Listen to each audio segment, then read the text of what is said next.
قصور کی ایک مسجد میں ایک ایسا واقعہ ہوا جس پر خاموش رہنا بھی جرم ہے۔ امام صاحب کی والدہ کا انتقال ہوا۔ وہ چند دن کے لیے گھر گئے، واپس آئے تو مسجد کمیٹی نے اطلاع دی کہ تنخواہ کا 30% حصہ کاٹ لیا گیا ہے۔ یہ وہ لمحہ ہے جہاں انسان سوچتا ہے کہ کیا ہم واقعی دین کے پیروکار ہیں یا محض عبادت کے تماشائی۔ یہ امام صاحب اس امت کی روحانی رہنما ہیں۔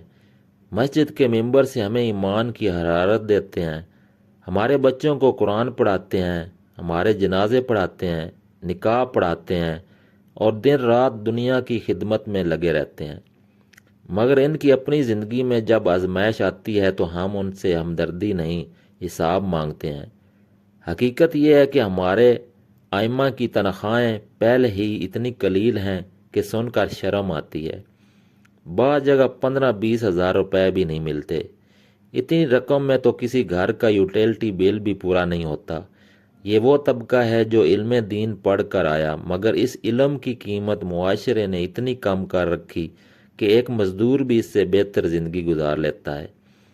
اور پھر جب انہی چند ہزار کی تنخواہ میں سے بھی کٹوتی کر دی جائے تو یہ محض ظالم نہیں، ایک فکری اور اخلاقی دیوالیہ پن ہے۔ یہ بھی افسوسناک ہے کہ بعض مسجد کمیٹیاں امام کو اپنا ماتحت سمجھتی ہیں، جیسے وہ ان کے ذاتی ملازم ہوں۔ ان سے توقع رکھی جاتی ہے کہ 5 وقت حاضری دیں، ہنس کر ملیں، جنازہ پڑھائیں، نکاح پڑھائیں، بچوں کو پڑھائیں، بجلی کا بل دیکھیں، مسجد کی صفائی پر نظر رکھیں اور کبھی شکوہ نہ کریں۔ لیکن ان کی ضروریات، ان کے دکھ، ان کا گھر، وہ سب غیر متعلق ہیں۔ ایماندارانہ سوال یہ ہے کہ اگر یہی امام مسجد چھوڑ دے تو کیا کمیٹی کے کسی رکن سے اتنی تنخواہ میں یہ خدمت لی جا سکتی ہے؟ بلکہ اسے تو صرف یہ پابند کر دیا کہ دن میں 5 بار ہر نماز سے 15 منٹ پہلے مسجد میں آنا ہے تو اس سے بھاگ جائے گا۔ جبکہ امام صرف نماز نہیں پڑھاتا، ایمان زندہ رکھتا ہے۔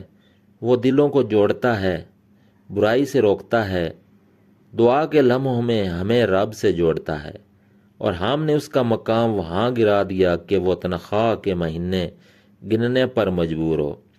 یہ معاملہ کسی ایک امام کا نہیں، یہ پورے معاشرے کا چہرہ ہے۔ ہم نے علماء دین کو عزت کے بجائے بوجھ سمجھ لیا۔ تنخواہ دیتے ہیں تو احسان کرتے ہیں، جبکہ حقیقت یہ ہے کہ انہیں ائمہ کی بدولت ہمارے گھروں میں اذان گونجتی ہے اور مسجد کے مینار زندہ ہیں۔ رسول اکرم صلی اللہ علیہ وآلہ وسلم نے فرمایا، علماء انبیاء کے وارث ہیں، لیکن ہم نے ان وارثوں کو اس حال پر پہنچا دیا کہ انہیں اپنے گھر کے اخراجات کے لیے لوگوں کے طعنے برداشت کرنے پڑتے ہیں۔ یہ کیسی امت ہے جو ایمان کے محافظوں کی تحقیر کرتی ہے؟ وقت آ گیا ہے کہ ہم اپنے اماموں کو دوبارہ ان کا حق دیں، عزت بھی، سہولت بھی، محبت بھی۔ مسجد کے فرش پر کھڑا وہ شخص جو دن رات ہمیں جنت کے راستے دکھاتا ہے، اگر اس کے گھر میں چولہا بجھا رہے تو یہ پورے محلے کے ایمان کا سوال ہے۔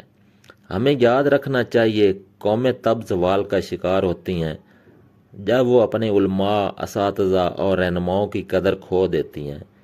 آج اگر ہم نے اپنے ائمہ کے ساتھ انصاف نہ کیا تو کل ہماری اولاد کے لیے مسجد میں ایمان نہیں ہوگا۔